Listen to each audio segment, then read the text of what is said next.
De otro centro universitario, pero realmente somos de casa.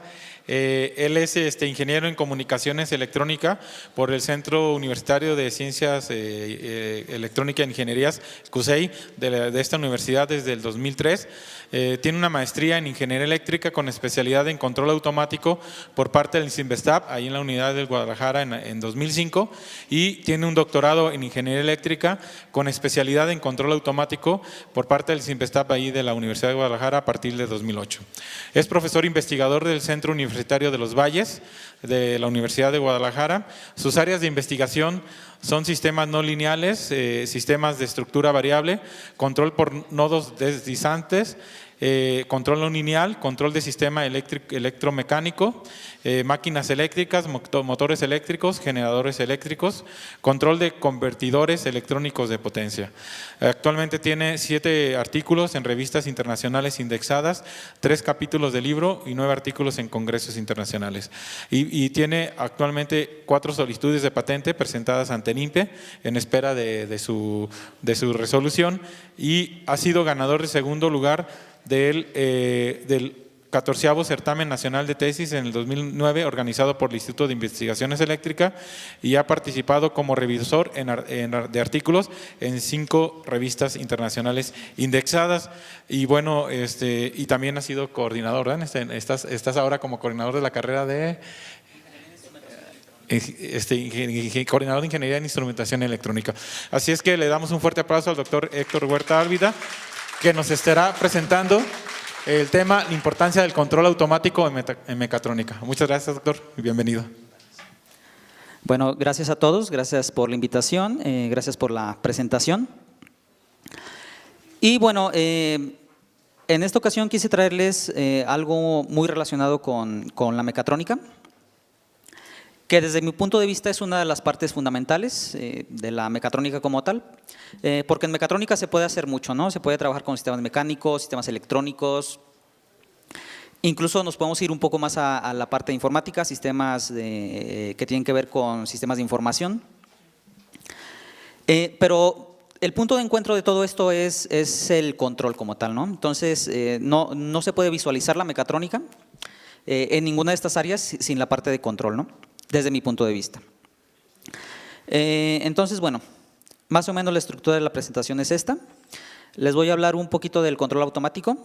¿Qué es? ¿A qué nos referimos con control automático? ¿Cuál es su importancia? Esto que ya les comentaba hace unos segundos. ¿Cuál es su importancia dentro de la mecatrónica? Les voy a mostrar algunas metodologías que se utilizan para controlar sistemas, para diseñar controladores automáticos.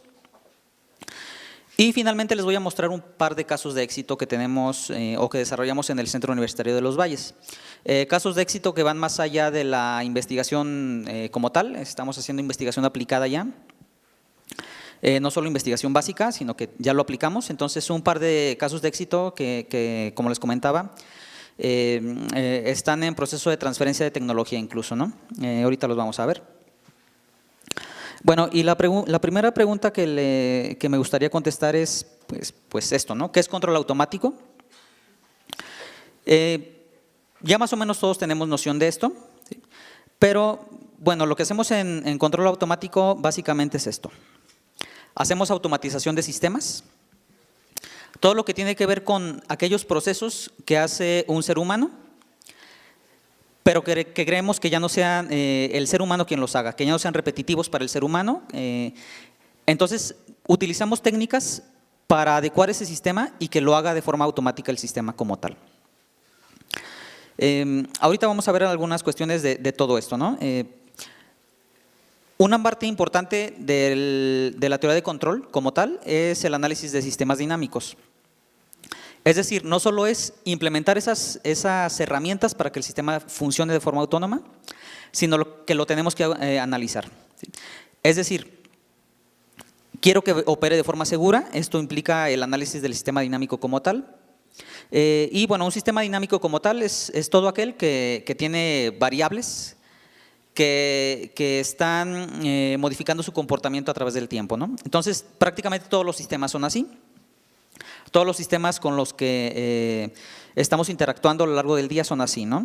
Un automóvil, por ejemplo, incluso las computadoras tienen sistemas de control automático, ¿sí?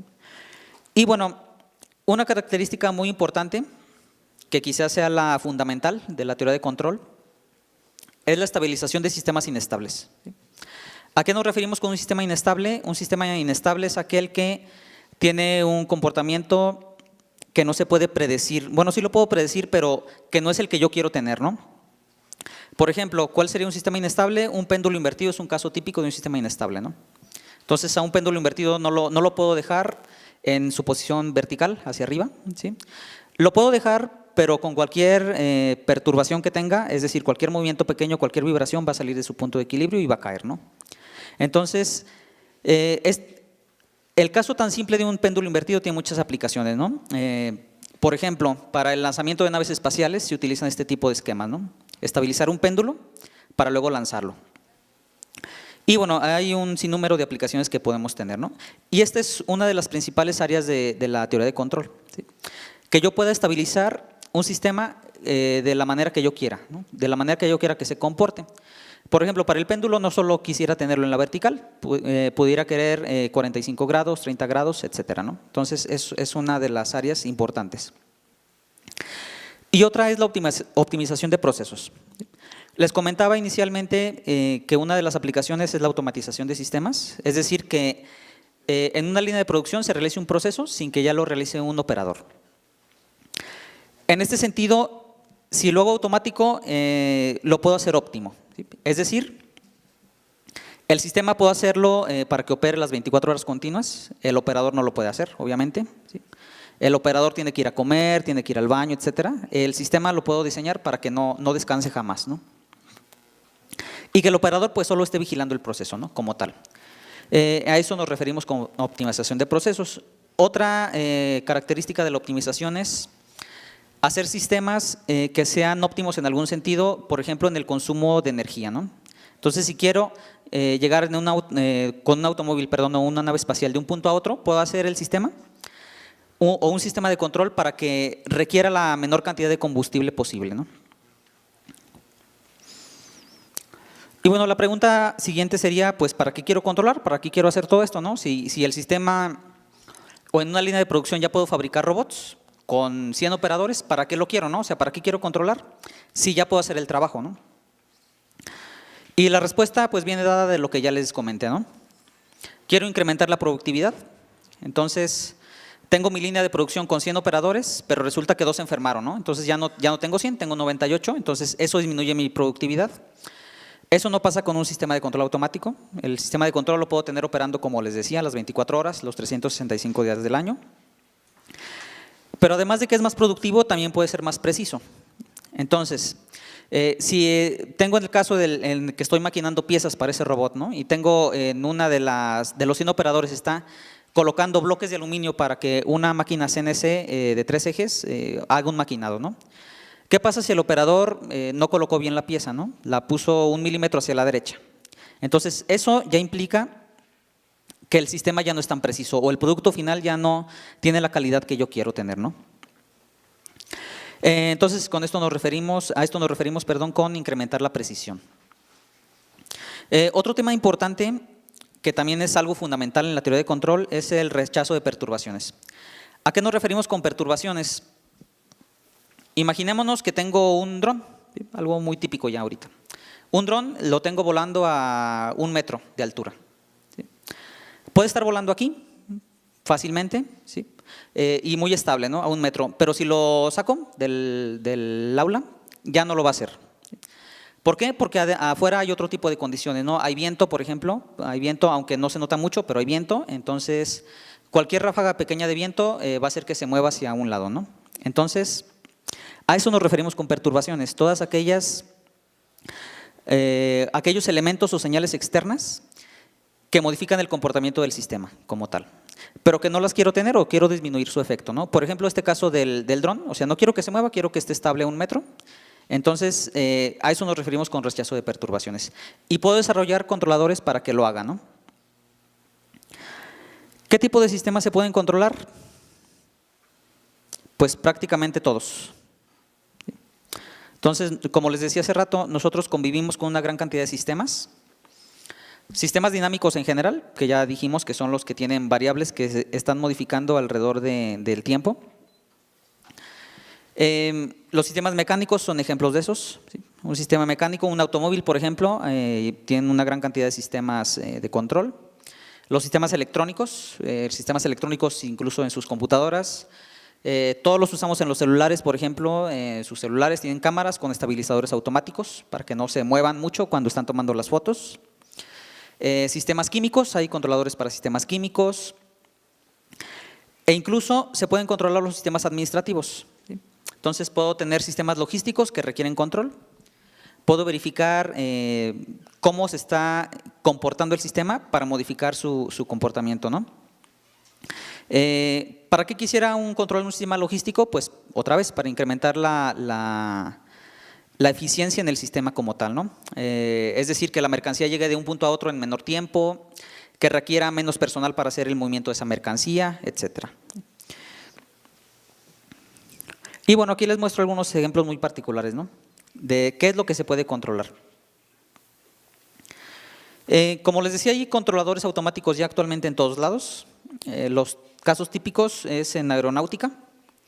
La aeronáutica requiere una gran cantidad de controladores. Una nave espacial es un ejemplo típico de un sistema aeronáutico, donde requerimos, como les decía, una gran cantidad de controladores para todo, ¿no? Y se ha llegado a un punto de sofisticación tal que pues los astronautas son meros pasajeros, ¿no? Es decir, no necesito que el astronauta esté dentro de la nave espacial para que vuele. ¿Sí? Entonces yo la puedo controlar de forma remota, de forma autónoma se puede controlar también, y puede llegar hasta la Luna sola, ¿no? Sin la presencia del astronauta. ¿Por qué es importante el control automático en las naves espaciales o en la aeronáutica en general? Porque, ¿qué pasa si el astronauta se equivoca, ¿no? Y en vez de tomar un rumbo con 5 grados hacia el sur, lo toma con 7 grados. Entonces, 2 grados implica que ya no llegó a la Luna, ¿no? Ya llegó a otro lado. Entonces, si el controlador lo puede hacer por sí mismo, es mucho mejor, ¿no? Y son sistemas bastante caros, ¿no? O sea, un transbordador espacial cuesta cientos de millones de dólares, entonces no lo puedo perder, no puedo perder un transbordador espacial. No puedo perder una estación espacial, tampoco, ¿sí? Como la estructura espacial que les puse ahí. Entonces, no puedo arriesgarme a que la estructura espacial quede a la deriva, ¿no? Entonces, por eso es importante que tener este tipo de controladores en las naves espaciales. Y como les decía, hemos llegado a un punto tal que requerimos que los controladores sean incluso redundantes, ¿no? O sea, tengo 5 controladores que están haciendo lo mismo, 5 controladores al mismo tiempo, y hay uno que los está monitoreando, ¿no? Uno más que los está monitoreando. Entonces, tengo 5 controladores esclavos, entre comillas, uno maestro que los monitorea. Y bueno, ¿para qué quiero 5? ¿Para qué tantos? Pues para tener esa redundancia, ¿no? Y verificar que todos estén haciendo lo mismo. Si veo que alguno está haciendo algo mal, pues lo elimino, ¿no? ¿Sí? Y me quedo con los otros 4.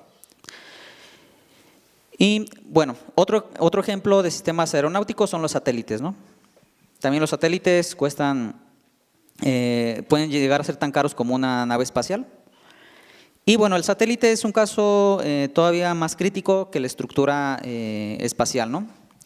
Porque el satélite lo puedo perder muy fácil, ¿no? Es tan pequeño que lo puedo perder muy fácil, ¿sí?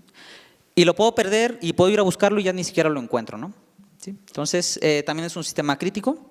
Un sistema todavía más crítico que tiene que estar en el espacio durante décadas, ¿no?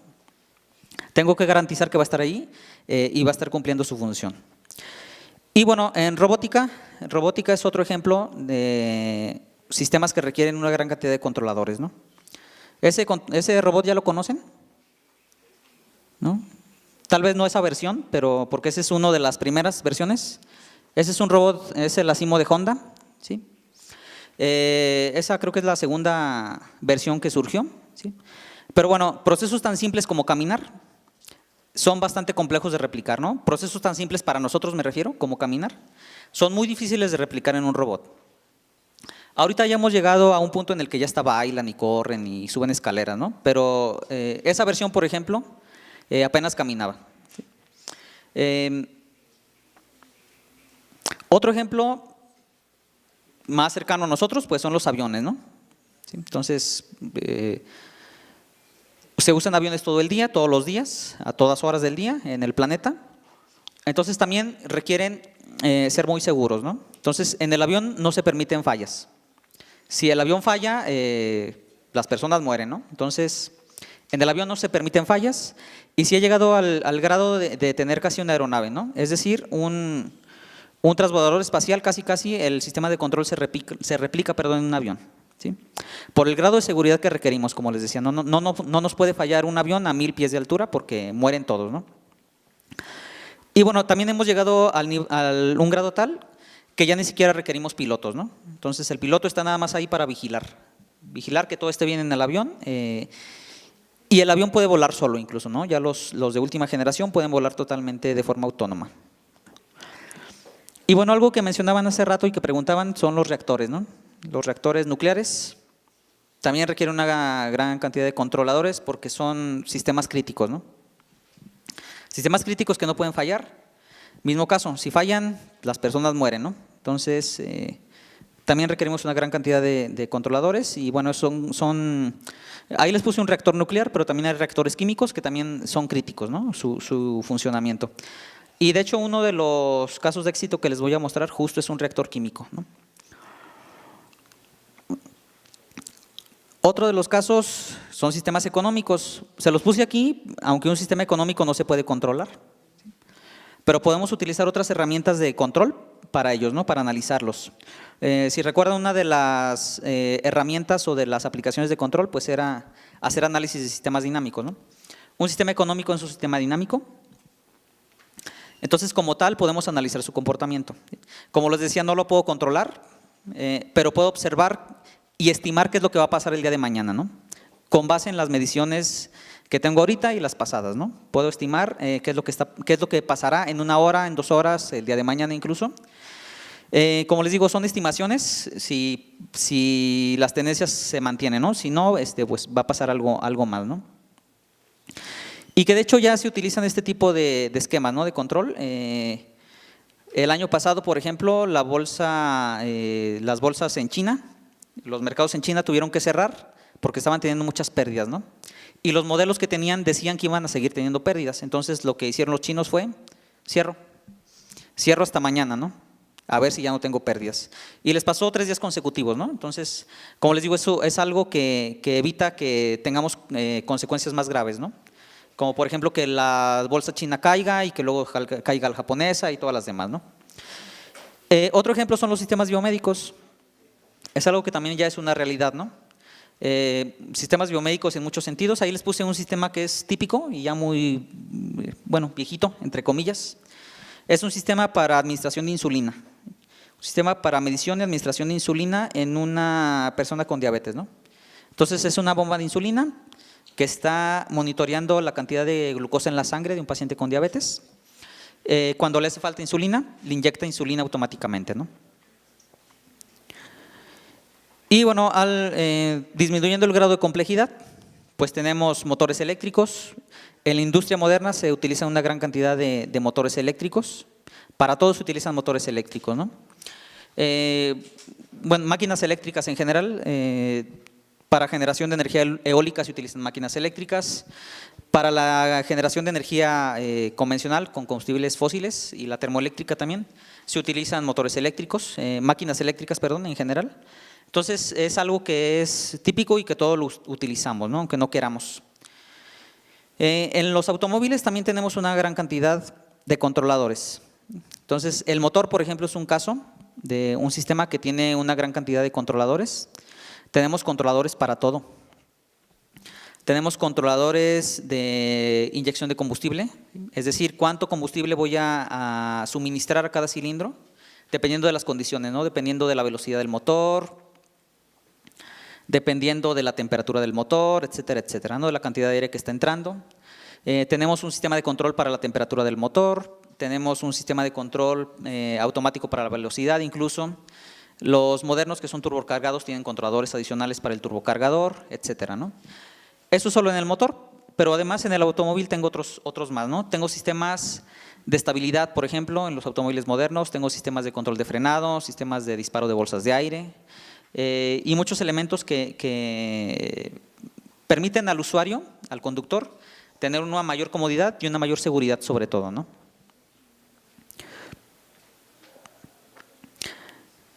Bueno, y entonces de todo esto que vimos, si se fijan, casi todos los sistemas que les mostré son mecatrónicos, ¿no? Entonces todos tienen una parte de mecánica, una parte de electrónica y bueno, y una parte de control, claro. Entonces, ya les decía hace un rato, ¿no? ¿Cuál es la importancia del control automático para un mecatrónico? Pues el control automático para un mecatrónico lo es todo, ¿no? ¿Por qué? Porque un mecatrónico no está tan preparado en mecánica como un ingeniero mecánico, por ejemplo. No está tan preparado en electrónica como un ingeniero en electrónica.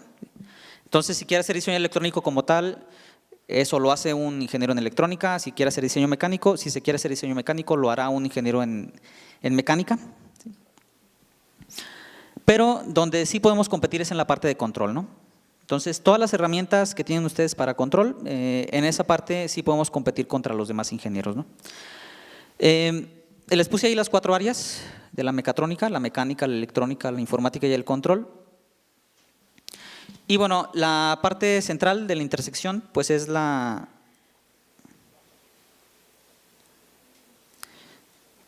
estamos nosotros, ¿no? En la mecatrónica, ¿sí? Entonces, hay una gran cantidad de áreas que se pueden tratar en control como tal. La más fuerte ahorita, actualmente en estos años, es el control digital, ¿no? Entonces, hacer controladores para sistemas mecatrónicos, pero la implementación tiene que ser digital, ¿no? Ya no utilizamos controladores analógicos, ya no se utilizan desde hace más de una década. Todas las implementaciones son digitales, ¿no? Entonces, ahí estamos hablando ya de sistemas embebidos, ¿no? Entonces, sistemas de control que están implementados en microcontroladores, en DCPs, en FPGAs, etcétera, en tarjetas electrónicas que van a controlar algo, ¿no? Van a controlar, van a monitorear, me van a dar alarmas cuando pase algo que no quiero tener, ¿sí? Que es el caso típico de un automóvil, ¿no? Ya regreso al automóvil. En el automóvil yo me subo al automóvil, lo enciendo y tengo enfrente un panel que me está informando las condiciones del auto, ¿no? Si se calentó de más, si se apagó incluso, si tengo problemas con los frenos, si tengo problemas con las llantas, etcétera. Entonces, como les decía, la parte fuerte en los últimos años es el control digital, ¿no? Y la implementación de sistemas embebidos para sistemas mecatrónicos como tal, ¿no?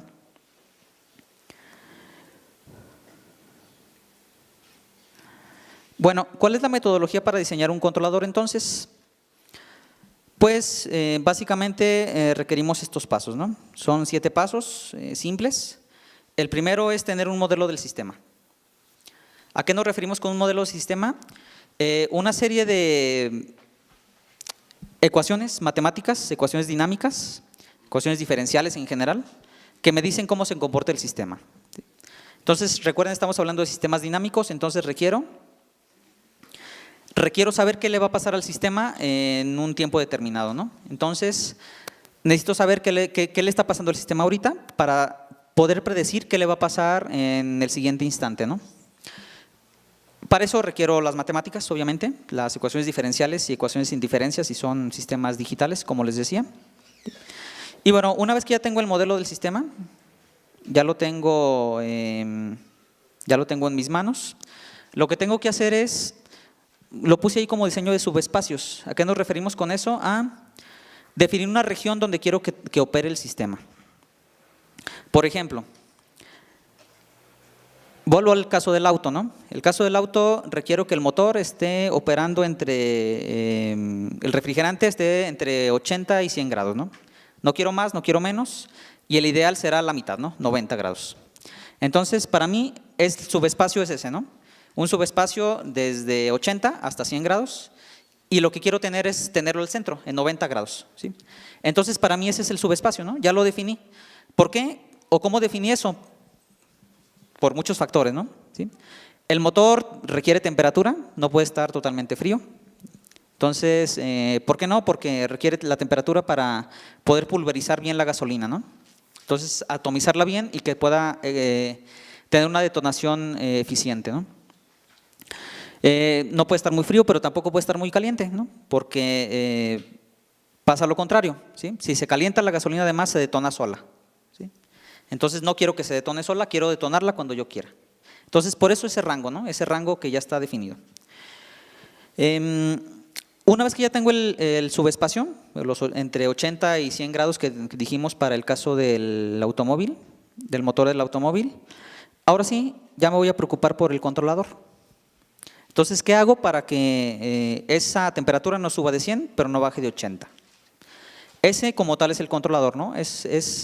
¿Qué acciones voy a tomar en el sistema para que estar dentro del subespacio que yo definí o yo quiero tener? Y luego hay algo importante que es el análisis de estabilidad. Es decir, lo que quiero garantizar es que el sistema haga lo que yo quiero que haga, cuando yo quiero que haga, ¿no? Cuando yo lo quiero que haga, perdón. Entonces, no quiero que el sistema haga algo que no quiero, ¿sí? Simplemente. Por ejemplo, no quiero que la temperatura suba de los 100 grados, ¿sí? Entonces tengo que garantizar que no va a subir de los 100 grados, que no va a bajar de los 80, ¿sí? Y eso se refiere a análisis de estabilidad, ¿no? A que el sistema no va a salir del subespacio que yo le comenté, ¿sí? Bueno, luego hago una simulación. ¿Por qué es importante simular? Porque requiero saber si lo que estoy haciendo está bien. Entonces aquí tenemos herramientas poderosas de simulación ya actualmente. Tenemos MATLAB, por ejemplo, que es lo que más utilizamos. O tenemos paquetes de elementos finitos, ¿no? Donde se pueden simular controladores ya. ¿Por qué simularlo antes y no implementarlo? Porque quiero saber que lo que yo diseñé está bien hecho, ¿no? La simulación me va a decir si ese subespacio se mantiene, ¿no? En simulación me puedo dar cuenta si la temperatura se salió de los 100 grados, se subió hasta 150, por ejemplo. Ahí me voy a dar cuenta que no está bien hecho lo que hice, me equivoqué y tengo que retomar, ¿no? El diseño. Luego viene una etapa que se llama verificación de especificaciones. Verificación de especificaciones se refiere a que lo que yo diseñé se puede implementar realmente, ¿no? Entonces, por ejemplo, ¿qué pasa si ya tengo mi controlador perfecto? ¿Sí? Se mantiene en 90 siempre, en 90 grados siempre la temperatura del motor, ¿no? Pero requiero una bomba que esté enviando un flujo constante de 100 litros por segundo, ¿sí? Entonces, físicamente eso no lo voy a poder poner en un automóvil, ¿no? O sea, requiere bastante energía que no tengo en el automóvil. Y bueno, tengo que sacrificar otras cosas, ¿no? ¿Qué es sacrificar? Pues quizá que no se mantenga en los 90 grados, que se suba un poquito, 95, pero requiere una bomba de refrigerante más pequeña, ¿no? Entonces, eso se refiere a verificación de especificaciones, que todo lo que yo diseñé se puede implementar realmente, ¿no? Que no sea algo irreal. Y la parte final, pues, es la implementación, que si los 6 pasos primero los hice bien, la implementación es trivial, ¿no? Trivial entre comillas, o sea, nada más llegar, programar y ya debería funcionar, ¿sí? Bueno, entonces, básicamente esta es la metodología que utilizamos para implementar los controladores, ¿no? Y bueno, los modelos matemáticos ya es lo que les comentaba hace un rato, ¿no? Es la representación matemática del comportamiento de un sistema. Para nosotros en ingeniería de control esto es vital, ¿no? Esto es fundamental. Si no tengo un modelo matemático adecuado, no voy a poder diseñar el controlador de forma adecuada, por más hábil que sea diseñando controladores, ¿no? Entonces, tener un modelo matemático preciso es fundamental. Y bueno, representa el comportamiento dinámico de un sistema físico, entonces, cómo se está modificando el comportamiento del sistema a través del tiempo. Lo representamos con ecuaciones diferenciales o ecuaciones en diferencias, si es un sistema en tiempo discreto. Y bueno, utilizamos funciones de transferencia o representaciones más complejas en espacio de estado. Y bueno, aquí hay un problema grande, ¿no? En general todos los sistemas son no lineales, todos los sistemas Tienen comportamientos no lineales, ¿sí? Nosotros los consideramos lineales muchas veces para facilitar el diseño, ¿no? Pero bueno, con esto tenemos que pagar el precio, ¿no? De la falta de precisión al final, el comportamiento no adecuado, ¿sí? Y bueno, ¿para qué queremos conocer el sistema? Para esto que ya les decía, ¿no? Quiero conocer la respuesta del sistema a una entrada determinada, ¿no? Entonces quiero saber qué pasa en el sistema de refrigeración del motor si incremento el flujo, ¿no? El flujo o disminuye el flujo de la bomba, ¿sí? O qué pasa si falla el termostato, o qué pasa si falla el sensor de temperatura y ya no está mandando la señal adecuada, etcétera, ¿no? Puedo simular todos estos comportamientos antes de implementar mi esquema de control. Y bueno, básicamente, pues quiero diseñar los controladores, ¿no? Con base en este modelo matemático. ¿Qué ocurre si no tenemos el modelo matemático? Bueno, actualmente ya hay una gran cantidad de herramientas que podemos utilizar, ¿no? Podemos obtener el modelo matemático directamente, ¿sí? Es decir, puedo ver parte por parte qué tiene el sistema y a cada una de esas partes representarla como una ecuación diferencial o ecuación en diferencias, ¿no? Entonces, en el vehículo que les comentaba, ¿no? Tengo un termostato, ese termostato tiene una función matemática que está representada con una ecuación diferencial, la obtengo, la pongo en el modelo, pero también tiene otras partes, ¿no? Tiene mangueras con flujo interno que también tienen ecuaciones diferenciales que las representan, tiene una bomba que tiene ecuaciones diferenciales que las representan, ¿sí? Y bueno, me puedo ir componente por componente, ¿no? Esto, si se fijan, puede ser una tarea muy grande, ¿no? Porque son una gran cantidad de componentes, una gran cantidad de mangueras, por ejemplo, de tubos, la bomba, el termostato, etcétera, etcétera, sensor. Entonces, eso puede ser una tarea muy grande y bueno, aquí es como les decía hace un momento, tener un compromiso, ¿no? De cuánto me voy a tardar en modelar y qué tan preciso quiero que sea el control, ¿no? Y bueno, hay algunas herramientas, aparte de esta que ya les comenté, de obtener el modelo matemático de elemento por elemento para obtener modelos de sistemas, ¿no? Modelos basados en energía, lagrangianos y hamiltonianos, ¿sí? Entonces son los que se utilizan en general en los últimos años también, ¿no? Ya los basados en leyes físicas ya casi no los utilizamos, aunque lagrangianos y hamiltonianos siguen obedeciendo la física, obviamente, siguen siendo leyes físicas, pero son modelos o representaciones más estructuradas, ¿no? Entonces sigo una serie de pasos para obtener un modelo matemático como tal. Y bueno, si no sé nada de lagrangianos y hamiltonianos y de leyes físicas, pues hay otras herramientas más poderosas, ¿no? Que se refiere a identificación. Identificación se refiere básicamente a esto, ¿no? La obtención de un modelo matemático con el simple hecho de conocer su respuesta. Entonces tengo el motor, ya tengo el motor, ahí está el motor. Me falta hacer el sistema de refrigeración. Lo que hago es, pues introduzco una señal, ¿no? Lo enciendo y espero que se caliente y veo la respuesta, ¿no? Y con esa respuesta puedo hacer ese tipo u obtener ese tipo de modelos, ¿no?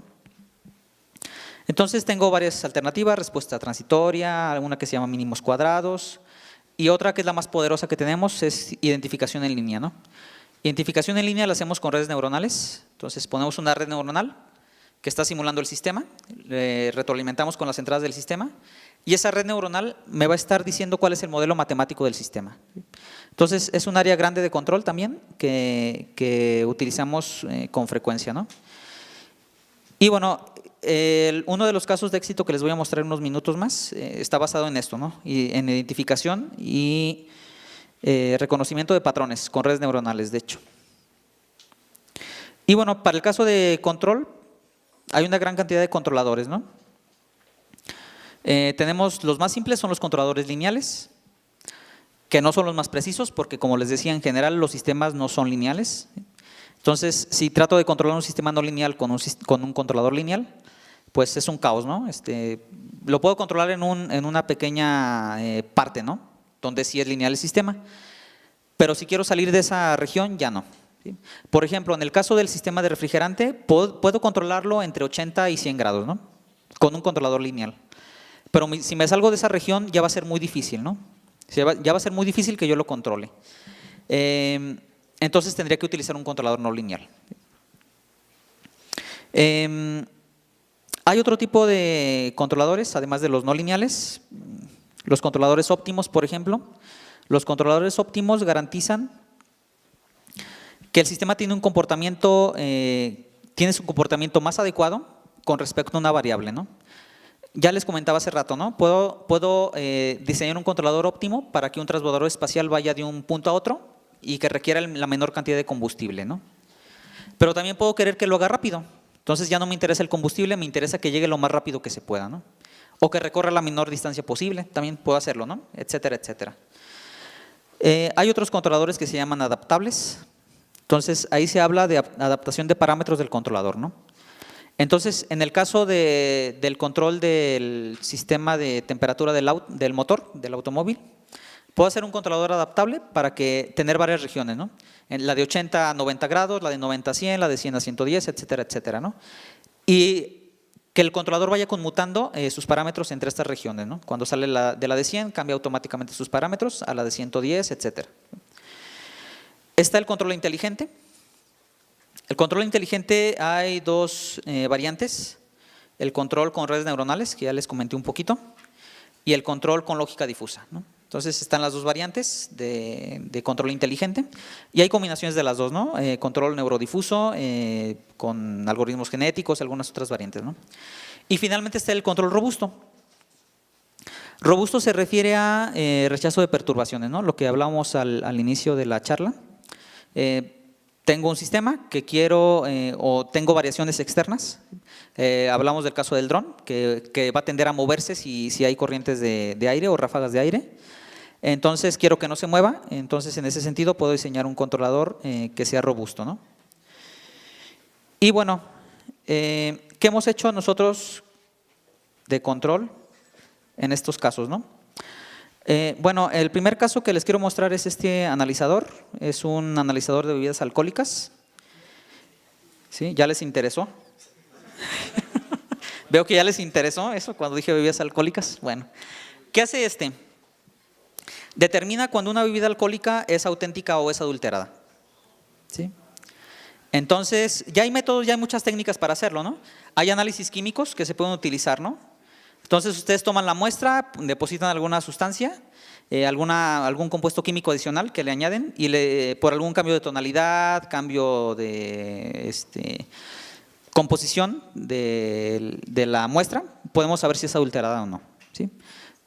No me pregunten nada de esto porque yo no soy químico, entonces no sé cómo lo hagan, pero la técnica que estamos utilizando es la de la derecha. ¿Sí? Este es un espectrofotómetro UV-Vis. ¿Sí? ¿Qué hace ese espectrofotómetro? Analiza las propiedades de la muestra cuando pasa a través de la muestra un haz de luz. ¿Sí? Entonces yo hago pasar un haz de luz, hago un barrido de frecuencia desde, bueno, lo puedo hacer desde 200 nanómetros hasta donde yo quiera. ¿Sí? Creo que llega a 1200 nanómetros en longitud de onda. Y bueno, a partir de esas características me puede dar o puedo determinar si la bebida es adulterada o es auténtica. ¿Sí? ¿Cómo lo hago? Porque yo puedo tomar una muestra de una tequilera y ellos me dicen, esta es auténtica, tómala, analízala. Nosotros nos dimos a la tarea de hacer eso, la analizamos y con base en eso pues obtuvimos algunas respuestas, ¿no? Estos son algunas curvas de algunos tequilas, ¿no? Que les muestro ahorita. Un tequila blanco, un tequila sin marca, literalmente sin marca, lo compramos en una carretera, ¿sí? Ahí, a la orilla. Un tequila Campo Azul y un tequila Buen Motivo, ¿no? Entonces, el aparato nos dio esas curvas, ¿no?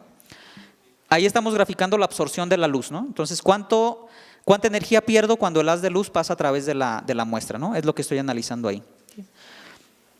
¿Cuál es el problema con esto? ¿Sí? Las gráficas están bonitas, están muy bien, ¿sí?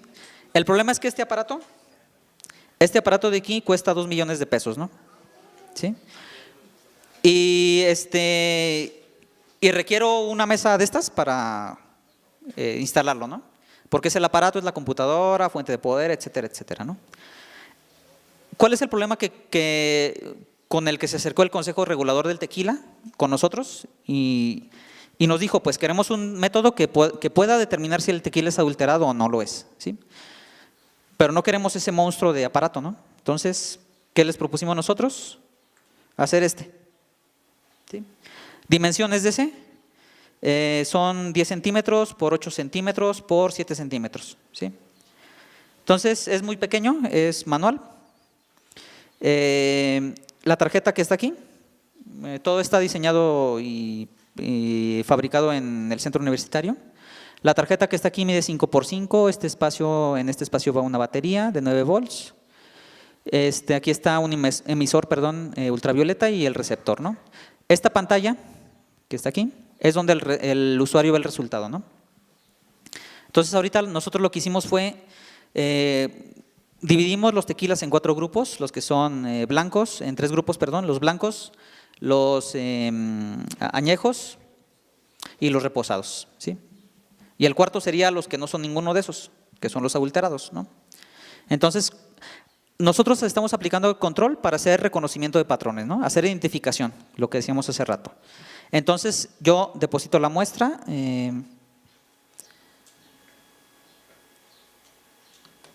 Deposito la muestra. Ahí está más o menos el sistema, cómo quedó. Tiene solo 2 botones, uno de calibración y otro para poner la muestra. Esos son los 2 elementos que miden. Uno es el emisor y otro es el receptor. Esa que está saliendo ahí es el portamuestras, es de cuarzo. Y esa es la tarjeta electrónica, ¿no? Lo que hacemos, como les decía, es con el emisor hacemos pasar un haz de luz a través de la muestra. Lo recibimos del otro lado. Determinamos cuánta energía está perdiendo. ¿Sí? Determinamos la amplitud inicial, la fase inicial y cuando llega también, ¿no? Entonces, con base en estas mediciones de amplitud y fase, nosotros estamos haciendo la identificación, ¿no? La identificación de la muestra. Entonces, como les decía, tarda 2 segundos en darnos un resultado, ¿no? Lo que el espectrofotómetro tarda alrededor de 5 minutos. Esto lo hace en 2 segundos, ¿no? Obviamente el espectrofotómetro tiene otras características, ¿no? Interesantes para uso de laboratorio. Este solo está diseñado para hacer medición y determinación de tequila adulterado, ¿sí? Entonces, el sistema que obtuvimos al final es un sistema que es muy compacto, es de fácil operación, ¿sí? O sea, no necesitamos ser químicos para usarlo, solo presiono el botón y ya, ¿no? Es todo lo que requiero hacer. Y en 2 segundos el sistema me dice si el tequila, o la muestra es auténtica o es de un tequila adulterado. Eso implica la velocidad. Como les decía, el procesamiento es con la velocidad adecuada, o sea, no tengo que esperar mucho. Prácticamente es libre de mantenimiento, ¿no? O sea, no tengo que hacerle nada al sistema, ¿no? Solo los cuidados adecuados, ¿no? Por ejemplo, el portamuestras tiene una posición específica, tengo que ponerlo siempre así. Tengo que tomarlo en una posición también específica para no ensuciarlo, ¿sí? Porque si no, sí le afecta.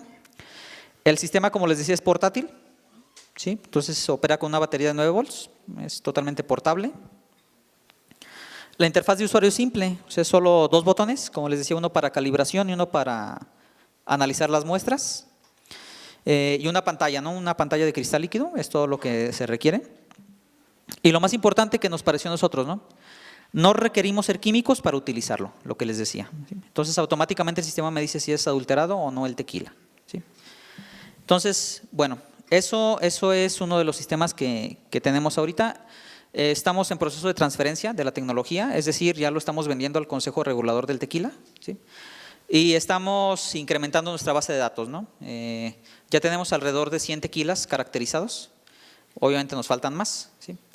Y eso es lo que tenemos con respecto a este analizador. En cuanto al costo, les dije que la máquina, el espectrofotómetro, cuesta alrededor de 2 millones. A nosotros nos costó hacerlo 12,000 pesos. ¿Sí? Me dirán que todavía es caro. Sí, es caro todavía. O sea, no es para que todos nosotros tengamos uno, quizá. ¿Sí? Pero ese es el costo de nuestro prototipo inicial, ¿no? Entonces, los sensores, el emisor y el receptor nos costó bastante caro, lo trajeron de Alemania. Pero una vez que tengamos producción en serie, esto puede abaratarse a abajo de 5,000 pesos, ¿no? Fácilmente. Y otro de los casos de éxito que tenemos es un sistema fotocatalítico para hacer tratamiento de vinazas. Las vinazas son todos los desechos de las tequileras que se tienen en el proceso de destilación del agave, ¿no? Del mosto del agave. Entonces, lo que hacen las tequileras es cocer el agave, luego extraen sus jugos ya cocido y luego hacen la destilación, ¿no? Y todo lo que sobra pues lo tiran, ¿no? Entonces hay casos críticos, hay veces que los tiran a los ríos, directamente a la tierra o al drenaje, ¿no? Entonces es bastante contaminante, tienen fenoles, es la mayor carga de contaminante que tienen son fenoles, que son tóxicos para nosotros. Y bueno, hay datos muy críticos, ¿no? Únicamente el 35% de las aguas de todo el país se trata, ¿no? Entonces eso es bastante crítico. Y bueno, otra cosa, ¿no? Para producir 1 litro de tequila se contaminan alrededor de 14 litros de agua, ¿no? Aquí les puse un dato de entre 7 y 10, que son los conservadores, pero hay asociaciones civiles que tienen mediciones de 14, ¿no? 14 litros de agua por cada litro de tequila que ustedes se toman, ¿no? Entonces, eso también es crítico, ¿no? ¿Sí? Entonces, para que piensen antes de tomar tequila, ¿cuánto están contaminando? ¿Sí? Esa es la vinaza, ¿no? Es un río de vinaza, literalmente es un río de vinaza, ¿sí? Tiene bastantes contaminantes, es ácida la vinaza. Lo más importante es que tiene aceites que impermeabilizan el suelo, ¿sí? Es decir, si yo la tiro a la tierra directamente, dentro de algunos años ya va a quedar inservible esa tierra, ¿no? O sea, ya no voy a poder sembrar ahí. Otra cosa es que están a altas temperaturas cuando salen de la destilación, obviamente está a altas temperaturas. Y si la deposito directa en la tierra, pues se filtran hacia los mantos freáticos, que son los que estamos utilizando nosotros, ¿no? Como agua para nuestra utilización. Ay, perdón. Bueno, vamos a omitir el video. Y ese es el sistema que estamos proponiendo nosotros. Bueno, se ve pequeño, pero bueno, básicamente es un depósito inicial. Aquí estamos depositando la vinaza contaminada. No sé si notaron el color de la vinaza, es como marrón oscuro, muy oscuro, ¿sí? Y nosotros estamos utilizando un proceso que se llama fotocatálisis avanzada, proceso de oxidación avanzada con fotocatálisis, ¿sí? ¿Qué estamos utilizando nosotros? Tomamos la vinaza. No sé qué pasó ahí. Sí, yo creo. Bueno, entonces, no sé qué pasó, pero bueno, tomamos la vinaza, la depositamos en un depósito que estaba aquí. Luego la mezclamos hacemos un pretratamiento con nanopartículas de dióxido de titanio, ¿sí? Entonces, las nanopartículas de dióxido de titanio son las que hacen la oxidación de los contaminantes, ¿no?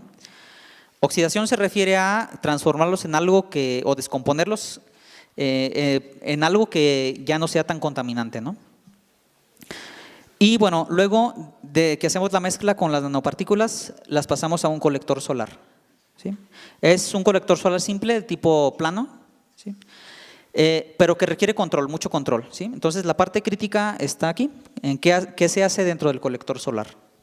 Entonces para eso estamos haciendo, y utilizamos luz solar. ¿Para qué queremos la luz solar?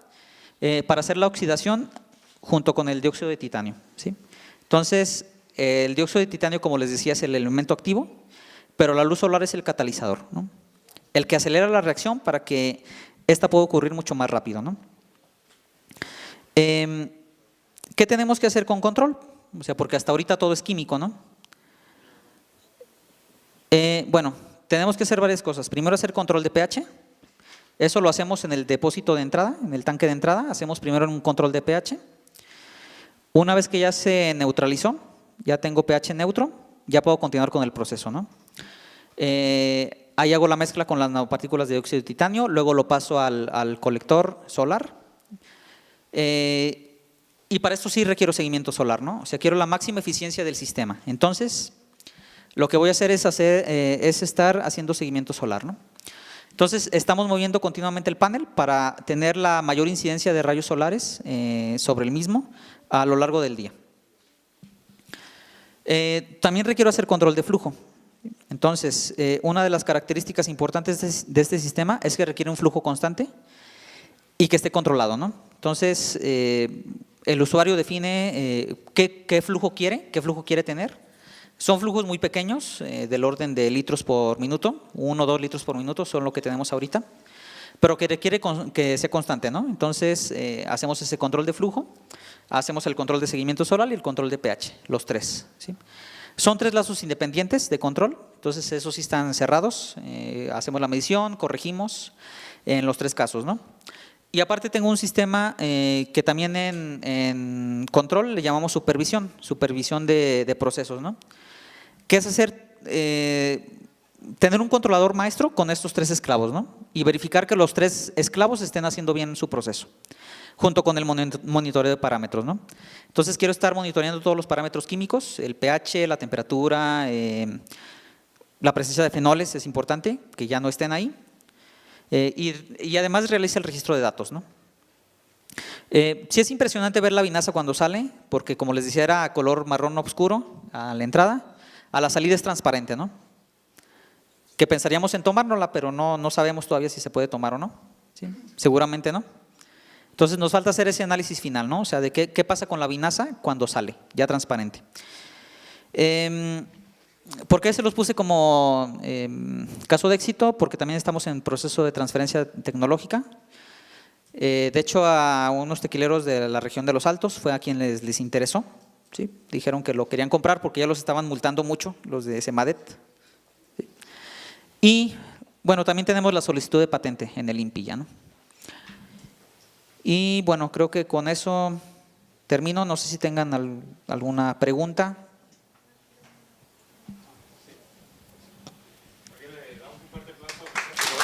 Gracias. Muy bien. Entramos entonces a una sesión de preguntas, como siempre los estudiantes motivados que siempre preguntan. ¿Tendrán alguna pregunta que hacer al doctor? Sí. Sí. Bueno, yo trabajo para una empresa tequilera. Mediante metodologías MED hicimos un proyecto. El proyecto es Setup Time Reduction. Logramos hacer un cambio de presentación de 3 horas en 1 hora, o sea que le recuperamos 120 minutos a la empresa. De esos 60 minutos que recuperamos, 20 son perdidos por el aparato de 2 millones de pesos que tardan en decirnos si el color del tequila es el que necesitamos, ya sea el blanco, añejo o reposado. Mi pregunta es, ante el CRT, ¿qué tan confiable fue el aparato que hicieron ustedes y cuánto es el tiempo en el que da, digamos, el valor real ya del color en el tequila? Sí, esa es una muy buena pregunta, ¿no? Nos falta esa parte de validación. Ahorita estamos trabajando, como les comentaba, en la parte de la base de datos, ¿no? O sea, de todos los tequilas, o una gran parte de tequilas. Y luego vamos a pasar esa parte de validación ya, ¿no? De un producto final como sería ya, ¿no? Comercializable. Los resultados que tenemos hasta ahorita son buenos. Lo valioso de esto es, como tú bien mencionas, o sea, no tengo que tener el equipo de 2 millones de pesos para hacer ese análisis, ¿no? Que eso es un parámetro muy importante, ¿no? En el tequila, o sea, el color. Independientemente del color que salga, normalmente hay que añadirle algún colorante, ¿no? Entonces, sí hemos llegado a precisión del 5%, ¿no? Estamos alrededor del 5%, en una banda del 5% más menos 5%, contra el espectrofotómetro UV-Vis, ¿no? Entonces, creo que con lo que tenemos hasta ahorita, y dado el tamaño, el costo y todo lo demás, el tiempo que nos ahorramos, creo que es una característica importante, ¿no? Y bueno, hasta ahorita el CRT está satisfecho con las mediciones que tenemos, porque va más allá de esto, ¿no? Con esto puedo darme cuenta inicialmente de la calidad del tequila, ¿no? Pero si el tequila se sale de ese 5% de mi banda, ya puedo hacer análisis más exhaustivos, ¿no? Entonces, todavía no lo tenemos validado, como te decía, no tenemos una certificación como tal, nos falta hacer esas pruebas, pero hasta el momento es lo que nos da un parámetro inicial de la calidad del tequila como tal. Muy bien, muchas gracias. ¿Alguna otra pregunta? Sí. Bueno, estuvimos viendo que para el control, pues es muy importante la parte de modelado matemático, ¿verdad? En la parte de control inteligente se aplica más bien cuando es difícil obtener el modelo. pero ya vimos que existen diferentes técnicas para obtener esos modelos, como por ejemplo la obtención de parámetros online. Mi pregunta es, a veces en ese tipo de ocasiones es difícil, digamos, de escoger si se utiliza, digamos, un control difuso o si bien se sacan los modelos a partir de sistemas online. ¿Cuáles son sus recomendaciones al momento de aplicar ese tipo de control y, digamos, qué precio estamos pagando al momento de escoger uno y otro cuando no se tiene claro o donde no se puede, digamos, es difícil ver esa frontera para escoger uno y otro? Sí, yo creo que esa pregunta es muy importante, no lo abordamos en la presentación, pero les comento un poquito al respecto. ¿Qué precio tengo que pagar cuando utilizo un algoritmo de control inteligente entre comillas, que requiero conocer el sistema? No requiero las ecuaciones como tal, lo que decíamos de los modelos matemáticos, pero sí requiero una persona con experiencia que conozca el sistema. Es decir, ¿qué le pasa al sistema si introduzco esta entrada, ¿no? ¿Cómo va a reaccionar? ¿Qué le va a ocurrir? Entonces, normalmente nos apoyamos con operadores que ya tienen mucha experiencia en ese proceso, ¿sí?, para validar lo que estamos haciendo, ¿no? Nosotros en general en ingeniería de control pues no somos expertos en los procesos y en los sistemas, ¿no? Entonces sí requerimos de alguien que sí lo conozca muy bien para, en este caso, pues sí, llevar este modelo o este controlador difuso a la práctica, ¿no?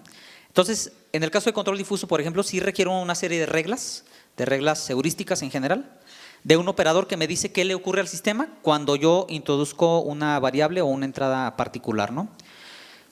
Por ejemplo, algo tan simple como el sistema de control de temperatura del motor, ¿no? O sea, ¿qué pasa si incremento la velocidad de la bomba? Pensaríamos que va a tender a disminuir la temperatura, ¿sí?, pero no lo sabemos. O sea, ¿qué tanto va a disminuir? ¿Cuánto va a disminuir? ¿Qué velocidad requiero incrementar o en qué proporción requiero incrementar la velocidad para que disminuya la temperatura, etcétera? ¿Sí? Todos esos parámetros me los tiene que dar el operador, ¿no? O alguien que conozca muy bien el sistema. Entonces, contestando a tu pregunta, pues sí, si no tengo modelo matemático, requiero una persona con experiencia para ese tipo de modelos, ¿no?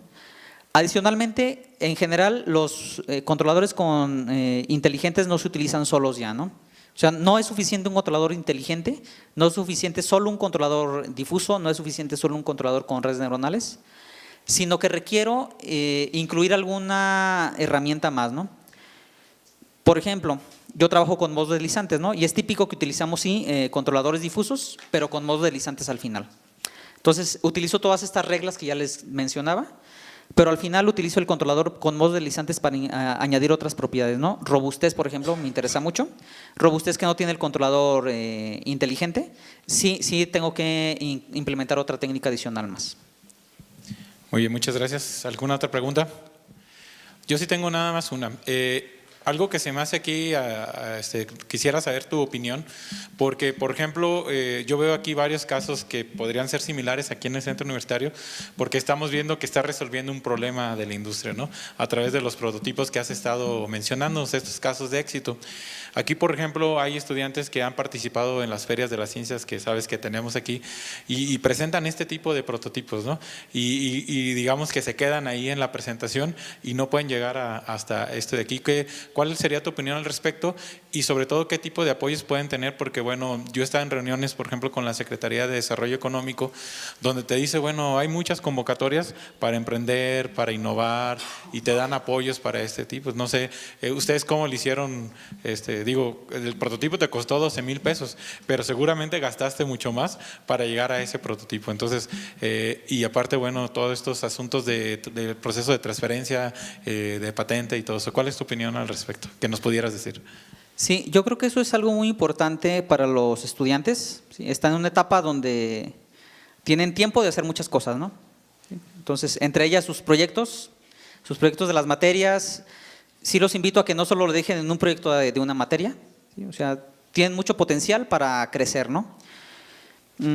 Hay que dedicarles un poquito más de tiempo a eso que se le detecta que puede tener potencial, ¿no? Y que a ustedes les guste hacer.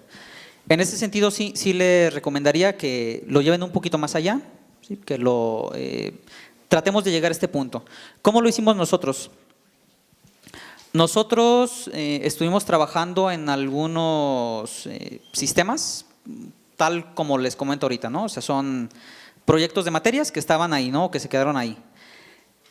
Los estudiantes mismos empezaron a tener esta inquietud, ¿no? O sea, de qué más le hago, qué más puedo hacerle para que no solo sea el proyecto de la materia.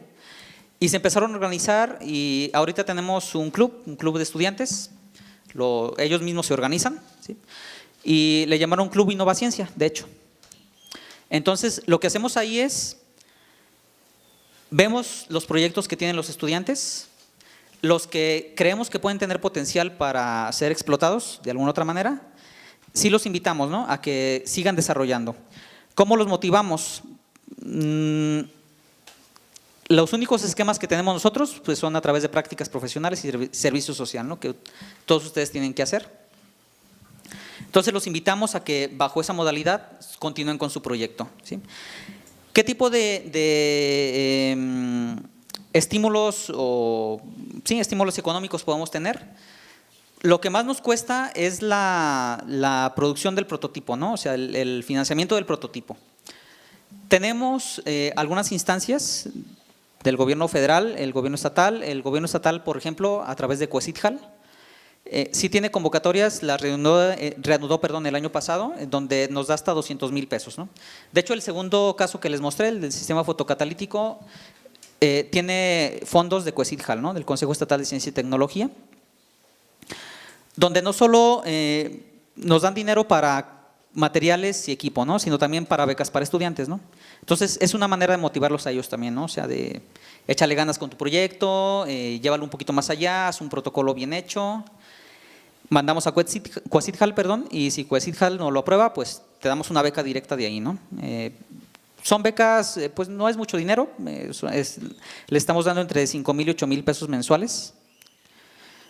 No es mucho lo que les pagaría una empresa, pero con eso ya es algo, ¿no? Para apoyarlos. ¿Qué otra motivación les podemos dar? Como les decía, todo va enfocado en cuestiones que sean explotables, ¿no? Nosotros buscamos 3 cosas. Primero, un registro de propiedad industrial, ¿sí?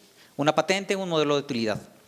Segundo, lo que buscamos es la transferencia, ¿sí? Y en tercero, buscamos publicaciones. En ese orden nos vamos, ¿no? Tiene que ser en ese orden porque no puedo divulgar primero, o sea, no puedo hacer primero la transferencia y luego la publicación y luego al final la patente, ¿no? Tiene que ser en el orden que les comenté. ¿Qué ventajas tiene para un estudiante tener una patente? Pues muchas, ¿no? O sea, no es lo mismo que salgan ustedes como egresados, como ingenieros, a como ingenieros e inventores también, ¿no? Entonces, todas las patentes que tenemos en el centro, tenemos 6 en los últimos 2 años, todas van de la mano de estudiantes, ¿no? Entonces, como les decía, son estudiantes, son ingenieros y son inventores además. Y eso habla muy bien de ustedes con una empresa, ¿no? O sea, en su currículum ya está eso y nadie se los va a quitar, ¿no? Son inventores. En el caso de las patentes, también COECITJAL, en conjunto con la Universidad de Guadalajara, tiene una convocatoria anual, ¿sí? Desde el año pasado la tenemos, que es la convocatoria para fortalecimiento de invenciones, ¿no? Donde por cada solicitud de registro también les da un estímulo económico a los estudiantes, ¿no? Es considerable, ¿no? Son alrededor de 58,000 pesos los que se les da por una patente, ¿sí? Divididos entre la cantidad total de estudiantes, ¿no? Pero bueno, en general son 1 o 2 estudiantes los que participan, entonces, pues si lo ven desde el punto de vista económico, pues también conviene, ¿no? ¿Sí? Muy bien, muchas gracias. ¿Tenemos tiempo para una última pregunta? No, pues le damos un fuerte aplauso al doctor Héctor Huerta, muchas gracias. Y bueno, entonces vamos a entregarles unos obsequios que le tenemos preparado por parte aquí del Centro Universitario. Fuerte aplauso, por favor. Y permítanme nada más entregarles su constancia, que dice así, mientras le acaban de entregar los obsequios. Dice así, la Universidad de Guadalajara, a través del Centro Universitario de los Lagos, otorga la presente constancia al doctor Héctor Huerta Ávila por haber participado con la conferencia Importancia del control automático en mecatrónica. como parte de las actividades del 5º Congreso Internacional de Mecatrónica en el marco de la Universidad Internacional de Verano. Atentamente, Piensa y Trabaja. Firma el doctor Aristarco Regalado Pinedo, rector de este centro, la secretaria académica y el secretario administrativo. Y pues enhorabuena, muchas gracias, doctor. Felicidades.